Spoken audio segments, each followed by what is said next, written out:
A Christmas Carol by Charles Dickens. Stave 3, Part 4. It was a great surprise to Scrooge, while listening to the moaning of the wind and thinking what a solemn thing it was to move on through the lonely darkness of an unknown abyss, whose depths were secrets as profound as death. It was a great surprise to Scrooge, while thus engaged, to hear a hearty laugh. It was a much greater surprise to Scrooge to recognise it as his own nephew's, and to find himself in a bright, dry, gleaming room, with the Spirit standing smiling by his side and looking at that same nephew with approving affability. "Ha ha!" laughed Scrooge's nephew. If it should happen by any unlikely chance to know a man more blessed in a laugh than Scrooge's nephew, all I can say is I should like to know him too. Introduce him to me, and I'll cultivate his acquaintance. It's a fair, even-handed, noble adjustment of things that while there is infection in disease and sorrow, there is nothing in the world so irresistibly contagious as laughter and good humour. When Scrooge's nephew laughed in this way, holding his sides, rolling his head, and twisting his face into the most extravagant contortions, Scrooge's niece by marriage laughed as heartily as he, and their assembled friends, being not a bit behindhand, roared out lustily, "Ha ha ha! He said that Christmas was a humbug, as I live!" cried Scrooge's nephew. "He believed it too!" "Oh, more shame for him, Fred," said Scrooge's niece indignantly. "Bless these women, they never do anything by halves. They're always in earnest." She was very pretty, exceedingly pretty, with a dimpled, surprised-looking capital face, a ripe little mouth that seemed made to be kissed, as no doubt it was, all kinds of good little dots about her chin that melted into one another when she smiled, and the sunniest pair of eyes that you ever saw in any little creature's head. Altogether, she was what you would have called provoking, but satisfactory too. Oh, perfectly satisfactory. "Oh, he's a comical old fellow," said Scrooge's nephew. "That's the truth, and not so pleasant as he might be. However, his offences carry their own punishment, and I have nothing to say against him." "I'm sure he's very rich, Fred," hinted Scrooge's niece. "At least you always tell me so." "Oh, what of that, my dear?" said Scrooge's nephew. "His wealth is of no use to him. He don't do anything good with it. He don't make himself comfortable with it. Hadn't the satisfaction of thinking, he's ever going to benefit us with it." "I have no patience with him," observed Scrooge's niece. Scrooge's niece's sisters and all the other ladies expressed the same opinion. "Oh, I have," said Scrooge's nephew. "I'm sorry for him. I couldn't be angry with him if I tried. Who suffers by his ill whims? Himself, always. Here, he takes it into his head to dislike us, and he won't come and dine with us. What's the consequence? He doesn't lose much of a dinner." "Indeed, I think he loses a very good dinner," interrupted Scrooge's niece. Everybody else said the same, and they must be allowed to have been competent judges, because they had just had dinner, and with dessert upon the table, were clustered around the fire by lamplight. "Well, I'm very glad to hear it," said Scrooge's nephew, "because I haven't great faith in these young housekeepers. What do you say, Topper?" Topper had clearly got his eye upon one of Scrooge's niece's sisters, for he answered that a bachelor was a wretched outcast who had no right to express an opinion on the subject, whereat Scrooge's niece's sister, the plump one with the lace tucker, not the one with roses, blushed. "Oh, do go on, Fred," said Scrooge's niece, clapping her hands. "He never finishes what he begins to say. He's such a ridiculous fellow." Scrooge's nephew revelled in another laugh, and as it was impossible to keep the infection off, though the plump sister tried hard to do it with aromatic vinegar, his example was unanimously followed. "Well, I was only going to say," said Scrooge's nephew, "that the consequence of his taking a dislike to us and not making merry with us is, as I think, that he loses some pleasant moments, which could do him no harm. I'm sure he loses pleasanter companions than he can find in his own thoughts, either in his mouldy old office or in his dusty chambers.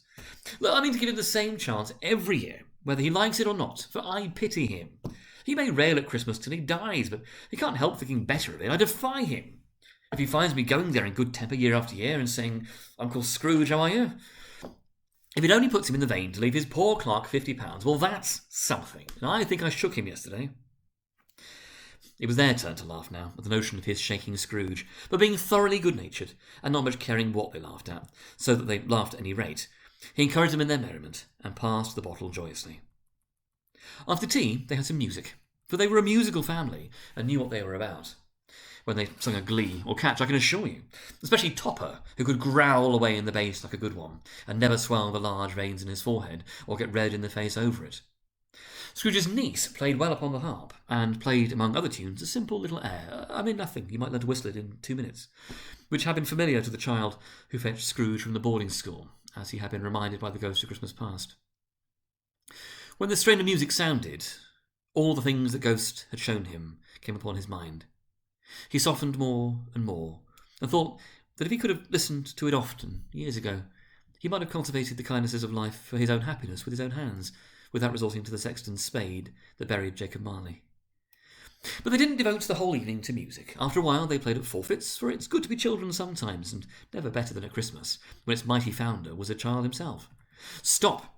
There was first a game at blind man's buff. Of course there was. And I no more believe Topper was really blind than I believe he had eyes in his boots. My opinion is that it was a done thing between him and Scrooge's nephew, and that the Ghost of Christmas Present knew it. The way he went between him and Scrooge's nephew, the way he went after that plump sister in the lace tucker, was an outrage on the credulity of human nature. Knocking down the fire irons, tumbling over the chairs, bumping against the piano, smothering himself among the curtains. Wherever she went, there went he. He always knew where the plump sister was. He wouldn't catch anybody else. If you'd fallen up against him, as some of them did on purpose, he would have made a feint of endeavouring to seize you, which would have been an affront to your understanding, and would instantly have sidled off in the direction of the plump sister. Well, she often cried out that it wasn't fair, and it really was not. But when at last he caught her, when in spite of all her silken rustlings and her rapid flutterings past him, he got her into a corner whence there was no escape, then his conduct was the most execrable.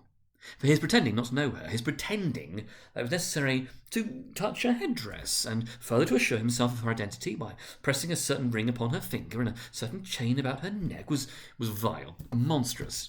No doubt she told him her opinion of it, when, another blind man being in office, they were so very confidential together, behind the curtains. Scrooge's niece was not one of the blind man's buff party, but was made comfortable with a large chair and a footstool in a snug corner, where the ghost and Scrooge were close behind her. But she joined in the forfeits, and loved her love to admiration with all the letters of the alphabet. Likewise at the game of how, when, and where, she was very great, and to the secret joy of Scrooge's nephew, beat her sisters hollow, though there were sharp girls too, as Topper could have told you. There might have been 20 people there, young and old, but they all played, and so did Scrooge.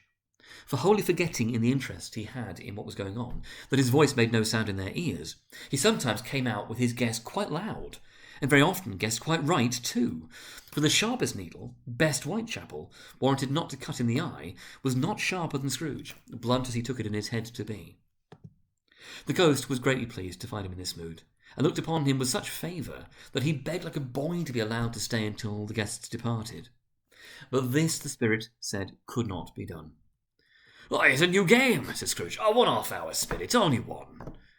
It was a game called Yes and No, where Scrooge's nephew had to think of something, and the rest must find out what.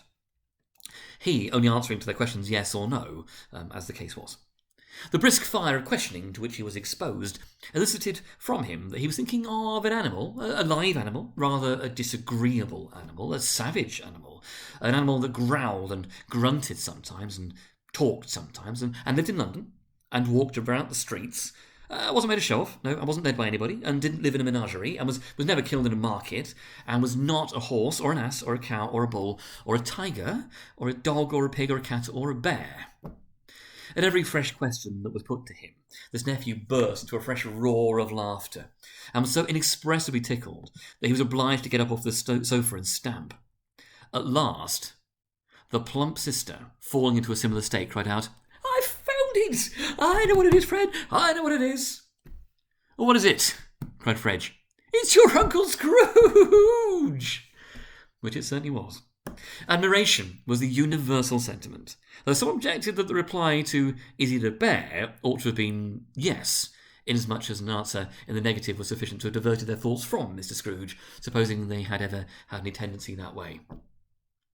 "Oh, he's given us plenty of merriment, I'm sure," said Scrooge, "and it'd be ungrateful not to drink his health.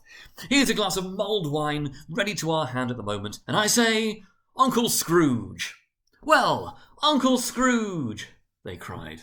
"A Merry Christmas and a Happy New Year to the old man wherever he is," said Scrooge's nephew. "He wouldn't take it from me, but may he have it nevertheless. Uncle Scrooge."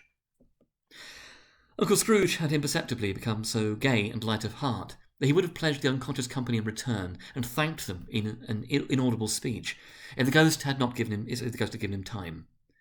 But the whole scene passed off in the breath of the last word spoken by his nephew, and he and the spirit were again upon their travels.